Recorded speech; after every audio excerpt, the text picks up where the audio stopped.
The credit alert notification appeared on my phone at 11:42 p.m. on a Tuesday night. New account opened. Business Express credit line, $75,000. I sat up in bed, staring at the screen in the darkness of my bedroom.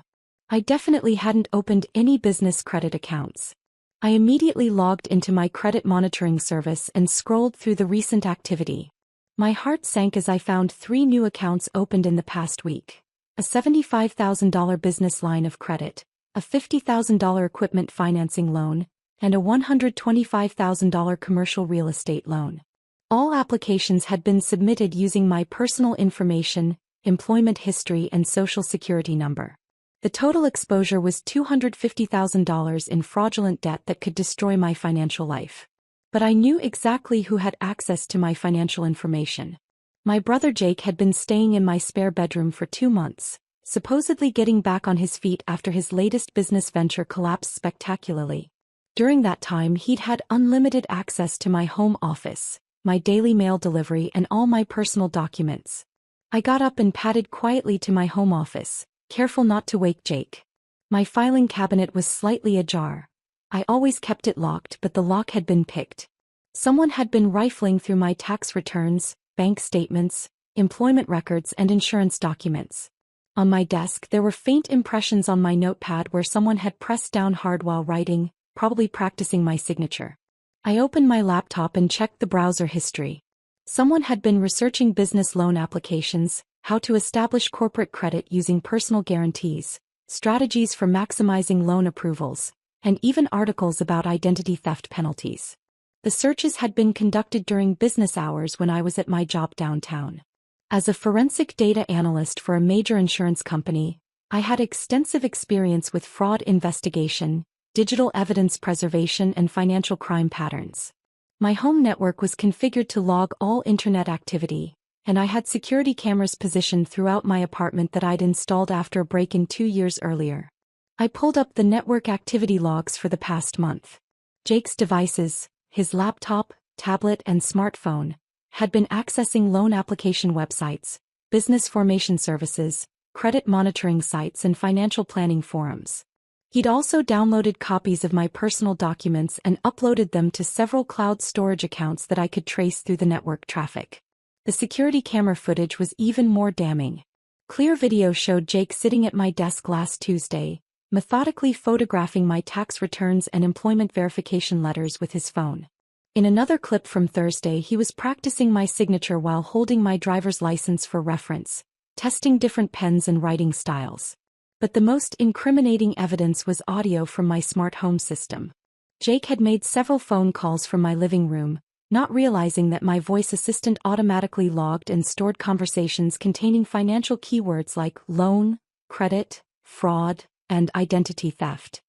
In one recorded call from last week, Jake told someone, "Your credit is perfect and you're too stupid to use it. I'll make millions with these loans and pay everything back before you even notice." She's one of those boring, conservative types who never takes financial risks. In another conversation he bragged, "My sister is this uptight data analyst who never does anything interesting with money. She has perfect credit and no debt, so I can probably get approved for anything using her information.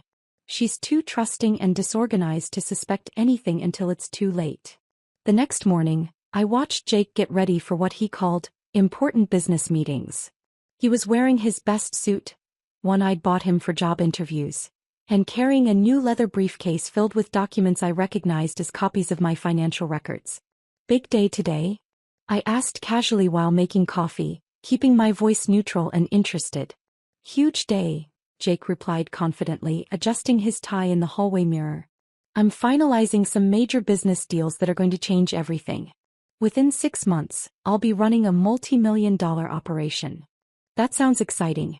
What kind of business are you starting?"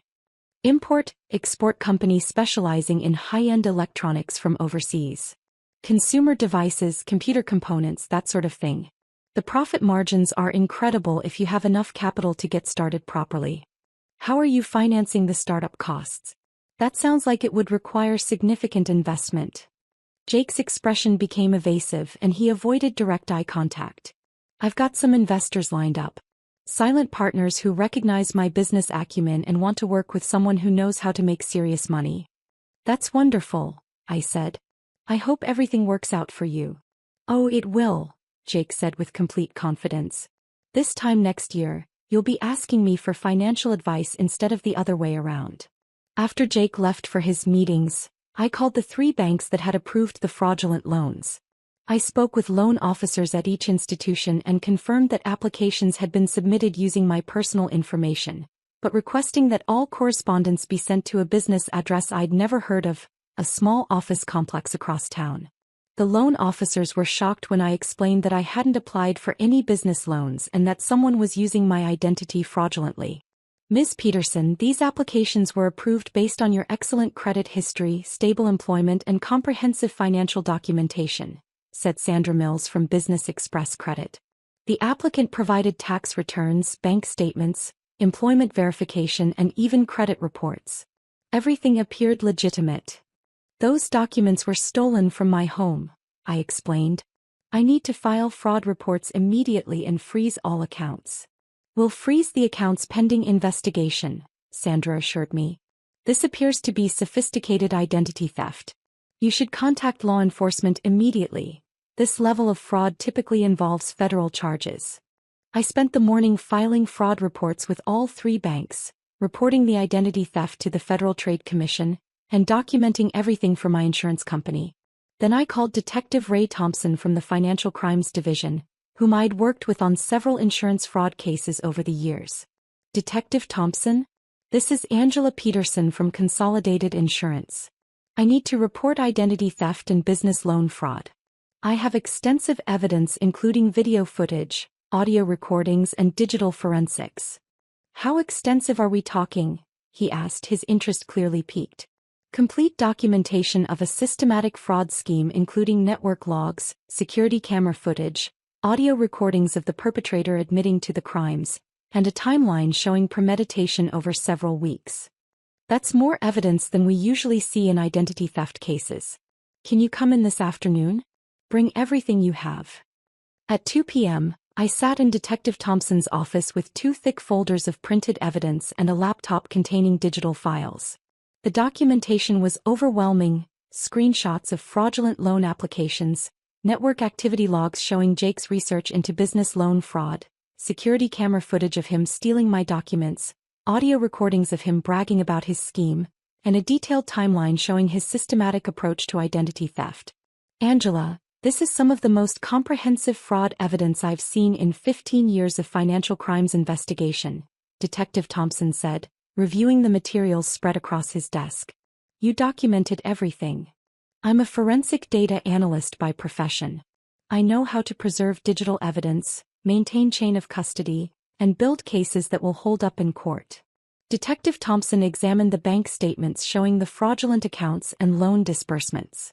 Your brother obtained $250,000 in business loans using your identity. The applications show sophisticated planning, premeditation, and knowledge of banking procedures. He's been living in my apartment for 2 months, systematically collecting my personal information. The camera footage shows him photographing my documents over several weeks, not just a single opportunistic theft. The audio recordings are particularly damaging, Detective Thompson noted, playing back Jake's recorded conversations. He explicitly admits to identity theft and fraud. He also demonstrates clear knowledge that his actions were criminal and that he was deceiving you. What kind of charges are we looking at?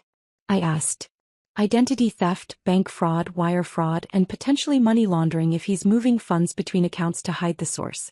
With this amount of money involved and evidence of premeditation, we're definitely talking about federal charges. He could be looking at 8 to 10 years in prison. Detective Thompson leaned back in his chair. There's something else you should know. We've been tracking a pattern of family-based identity theft cases recently. Perpetrators often target relatives because they have easy access to personal information and they assume family loyalty will prevent prosecution. Jake definitely assumed I wouldn't catch him or wouldn't pursue charges if I did, I said. The sophistication of his scheme suggests this isn't his first time committing fraud. We'll run his background and see if there are other victims we don't know about. That evening, Jake returned home in an excellent mood, carrying shopping bags from expensive stores and practically bouncing with excitement. "Angela, you'll never guess what happened today." He set down bags from Nordstrom Apple Store and a high-end luggage retailer. "All my business financing came through. I now have access to over $250,000 in working capital." "That's wonderful," I said, maintaining my supportive sister act. "Your investors must really believe in your business plan." "They do. In fact, I've already started making some strategic purchases for the company." He showed me a new Rolex Submariner watch, an expensive Italian leather briefcase, and a top-of-the-line MacBook Pro. Image is everything in international business. You have to look successful to attract the right clients and partners. "That makes sense. When do you expect to start seeing returns on your investment?" "Within 90 days, I should be generating enough revenue to pay back the initial loans and start expanding operations. This time next year I'll probably be worth millions. Maybe I'll even hire you to do my corporate accounting." Jake spent the next hour showing me business cards he'd had printed with gold embossing, a company website he'd hired a developer to create, and incorporation documents for his new business, Peterson International Trading LLC. He'd used the fraudulent loan money to create an elaborate facade of legitimate business operations. "I've rented an executive office suite in the financial district, hired a receptionist and a secretary, and even put a down payment on a warehouse facility for inventory storage," he said proudly. "This is going to be the business venture that finally makes me rich and proves everyone wrong about my abilities." What Jake didn't realize was that none of the loans he'd obtained were actually his responsibility. Since he'd used my identity and credit history, I was legally liable for all $250,000 in debt if the fraud wasn't discovered and prosecuted. His business empire was built on my financial reputation, and his failure would destroy my credit rating. The next morning, Detective Thompson called with an update from his investigation. "We've traced the business address your brother listed on the loan applications. It's a small executive office he rented using cash payments and fake business references. We also found the warehouse facility and confirmed he's been spending the loan money on business setup costs and personal luxury purchases." "What's the next step in the investigation?" "We're preparing search warrants for the office, warehouse, and your apartment. We want to seize all evidence of the fraud and any assets purchased with the stolen loan money. The prosecutor wants an airtight case before we file federal charges." "When will you execute the warrants?" "Tomorrow morning around 9 a.m. We'll need you to be present when we search your apartment since it's your primary residence. Can you arrange to be available?" "Absolutely. I'll make sure I'm home. One more thing. Don't let on to your brother that you know about the fraud. We want to catch him with all the evidence in place before he has a chance to destroy anything or flee." The next morning, I woke up early and waited for Jake to leave for his fake office. He left at 8:30 a.m. as usual, carrying his expensive briefcase and talking loudly on his phone about important business calls he needed to make in meetings with potential overseas suppliers. At 9:15 a.m., Detective Thompson arrived with 3 other officers, a federal agent and several evidence technicians carrying boxes and camera equipment. They presented me with search warrants for my apartment and Jake's rented office space. "We'll be as careful as possible with your belongings," Detective Thompson assured me as his team began systematically documenting and seizing evidence from my home office and Jake's temporary bedroom. "We found additional fraudulent documents," one of the evidence technicians told Detective Thompson, holding up fake business licenses, forged bank statements, and counterfeit corporate seals. "Your brother created an entire fictional business empire using your sister's credit and identity." They seized Jake's laptop, tablet, smartphone, several boxes of financial documents, printed loan applications, and copies of my personal information that he'd been storing in his room. They also photographed the notepad with signature practice marks, collected fingerprint evidence from my filing cabinet, and documented the sophisticated setup he'd created for identity theft. At 11:30 a.m. my phone rang. It was Jake calling from his rented office space. "Angela, there are FBI agents and police officers here with search warrants." His voice was panicked and confused. "They're taking all my business equipment, computers, and documents. They're saying something about identity theft and federal fraud charges. What's going on? Did someone steal your identity?" "I have no idea what's happening," I said calmly, following Detective Thompson's instructions to not reveal my involvement. You should cooperate with them completely and answer all their questions honestly. They're asking about loan applications and bank fraud. They want to know where I got the money to start my business. This is insane. I haven't done anything wrong. I have legitimate investors and proper business licenses. Just tell them the truth about your business, Jake. If everything is legal and legitimate, you have nothing to worry about. They're putting everything in evidence boxes and taking my computers. How am I supposed to run my business without my equipment?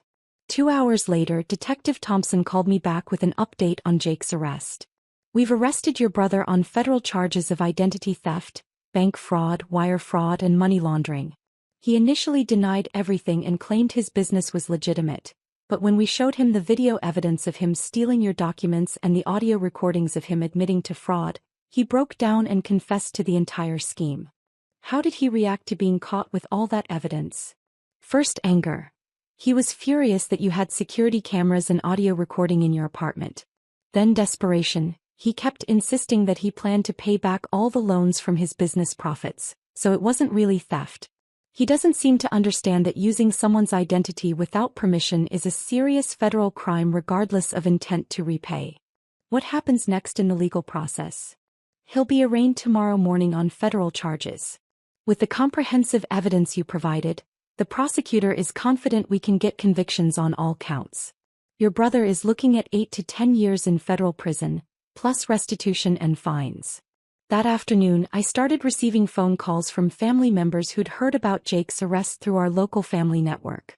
The reactions were predictably divided along familiar lines. My mother called in tears.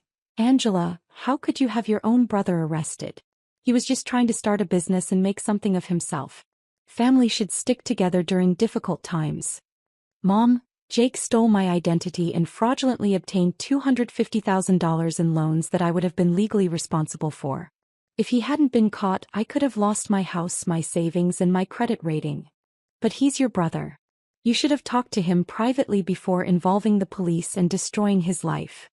I didn't know he was committing crimes against me until I received credit alerts about fraudulent accounts. By then, he'd already obtained $250,000 through systematic identity theft. My father had a different perspective when he called later. "I can't believe Jake was stupid enough to try this kind of scheme against you. Didn't he realize you work in fraud investigation for a living?" "Apparently he thought I was too trusting and disorganized to catch him," I explained. "He seriously underestimated both my professional expertise and my personal security measures. He always was too clever for his own good. I just never thought he'd be dumb enough to commit federal crimes against his own sister." My Uncle Robert was furious with me when he called that evening. "Angela, you could have just co-signed business loans for Jake if you wanted to help him succeed. There was no reason to send him to federal prison over money." "Uncle Robert, I didn't co-sign anything and I wasn't asked to co-sign anything. Jake forged my signature and stole my identity to commit bank fraud. This wasn't about me refusing to help him. This was about him committing serious federal crimes. You're being vindictive and destroying family relationships. Family should help each other achieve their dreams, not destroy each other over business disagreements. This wasn't a business disagreement or a family dispute. Jake systematically stole my personal information, forged my signature, and obtained $250,000 in fraudulent loans. If his scheme had succeeded, I could have faced financial ruin." The preliminary hearing was held 2 weeks later in federal court. I testified about the evidence I'd collected and explained how Jake had used his access to my home to systematically gather my personal information over several months. Jake's court-appointed defense attorney tried to portray the fraud as a misunderstanding between siblings, claiming Jake believed he had implicit permission to use my credit for business purposes since we were family. But the recorded phone calls where he explicitly stated that I was too stupid to use my perfect credit and that he would commit fraud before I even noticed completely undermined that defense strategy. The federal prosecutor played the audio recording where Jake said, "My sister is this uptight data analyst who never does anything interesting with money. She has perfect credit and no debt, so I can probably get approved for anything using her information. She's too trusting and disorganized to suspect anything until it's too late." The federal judge was clearly not impressed with Jake's justifications. "Mr. Peterson, regardless of your family relationship with your sister, Using someone's identity to obtain $250,000 in loans without their knowledge or consent constitutes serious federal crimes that strike at the heart of our financial system. Jake was bound over for trial on charges of identity theft, bank fraud, wire fraud, and money laundering. Bail was set at $100,000, which he couldn't afford since all his assets had been purchased with fraudulent loan money and had been seized as evidence. While Jake sat in federal detention awaiting trial, I received a visit from his business attorney, Martin Walsh, who was trying to salvage something from the wreckage of Jake's fake empire. Ms. Peterson, I represent your brother in his business affairs. I wanted to discuss the impact of these criminal charges on his company operations and see if we can work out some kind of arrangement. What kind of business operations? His entire company was funded with fraudulent loans obtained through identity theft. Well, regardless of the funding source, he did establish legitimate business contracts, lease agreements, and employment relationships. Several people are now unemployed because of his arrest, and suppliers are demanding payment for services already rendered. Mr. Walsh, Jake's entire business was built on stolen money obtained through identity theft. Any contracts he signed were based on fraudulent financing that he had no legal right to access. Jake asked me to speak with you about possibly testifying as a character witness at his trial.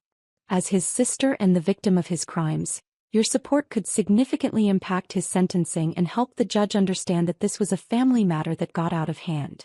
My support? Jake stole my identity and committed $250,000 worth of fraud using my personal information. He could have completely destroyed my financial life to fund his fake business empire. Martin Walsh looked frustrated and desperate. Ms. Peterson, your brother is facing 8 to 10 years in federal prison. His children will grow up without their father. Is that really proportional punishment for what you consider a family financial dispute? This wasn't a family financial dispute or a business disagreement. Jake committed premeditated federal crimes involving $250,000. He systematically stole my personal information over several months and created an elaborate fraud scheme designed to deceive multiple financial institutions. 4 months later, facing overwhelming video, audio, and digital evidence that would guarantee conviction at trial, Jake accepted a plea bargain offered by federal prosecutors. He pled guilty to identity theft and bank fraud in exchange for a reduced sentence of 6 years in federal prison. At the sentencing hearing, Jake was allowed to make a statement to the court before receiving his sentence. Your Honor, I know what I did was wrong. I was desperate to make my business dreams come true, and I made terrible decisions that hurt my sister and violated her trust in the worst possible way. He turned to look at me sitting in the gallery with my parents. Angela, I'm sorry for what I did to you. I convinced myself that I could make enough money to pay back the loans before you found out, but I realize now how incredibly selfish and criminal that thinking was. The federal judge sentenced Jake to 6 years in federal prison, followed by 3 years of supervised probation. He was also ordered to pay $285,000 in restitution covering the fraudulent loans plus penalties, interest, and investigation costs. After the sentencing, Detective Thompson met with me in the courthouse hallway. How do you feel about the outcome of the case? He asked. Relieved that it's finally over, I said honestly. Jake needed to face serious consequences for his actions, but I'm glad he finally accepted responsibility instead of putting everyone through a lengthy trial. Your evidence collection made this case completely airtight.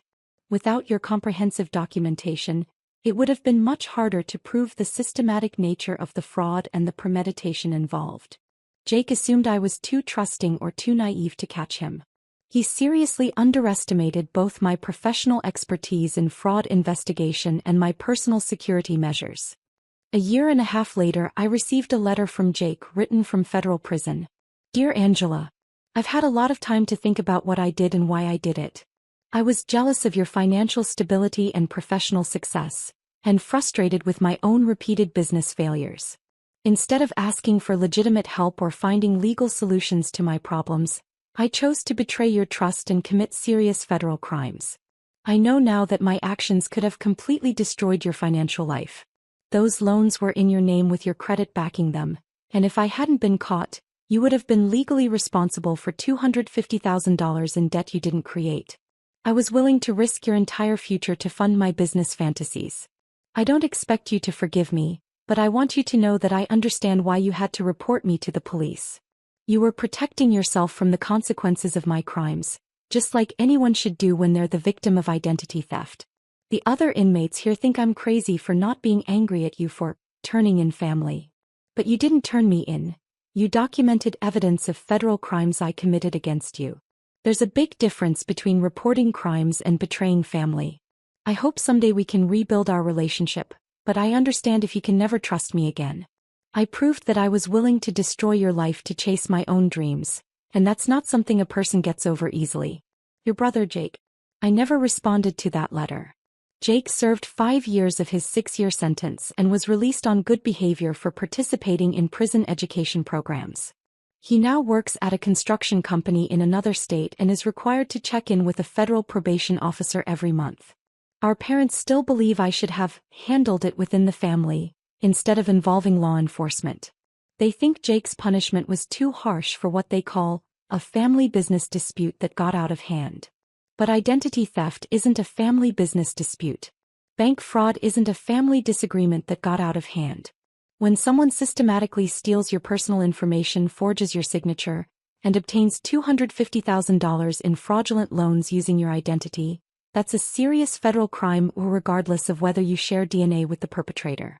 Jake gambled that family loyalty would protect him from the consequences of his crimes. He assumed I would be too shocked, too guilty, or too concerned about family harmony to pursue federal charges against my own brother. He was completely wrong. Family relationships don't create immunity from federal law. Trust, once broken by systematic fraud and betrayal, cannot be repaired by simply promising to pay money back or claiming good intentions. And someone who is willing to destroy your financial life to fund their business dreams has demonstrated that they value their ambitions far more than your welfare. I maintained comprehensive digital security because fraud investigation is my profession, but also because I learned early in my career that financial predators often target the people closest to them, counting on family relationships and emotional manipulation to shield them from prosecution. Jake spent months planning his elaborate fraud scheme, confident that I would never discover it or never have enough evidence to stop him if I did. The security cameras, network logs, audio recordings, and detailed financial documentation proved him completely wrong. Sometimes protecting yourself means being willing to prosecute the people who are supposed to love you. Sometimes family loyalty means being loyal to legal boundaries and ethical behavior instead of criminal schemes and fraudulent activities. And sometimes the people who tell you to handle it within the family are the same people who would never risk their own credit rating, financial security, or professional reputation to enable someone else's federal crimes. The sound of the warrant being signed that morning wasn't just the sound of justice being served. It was the sound of consequences finally catching up with someone who believed family relationships would protect him from the federal laws he'd systematically broken. They didn't.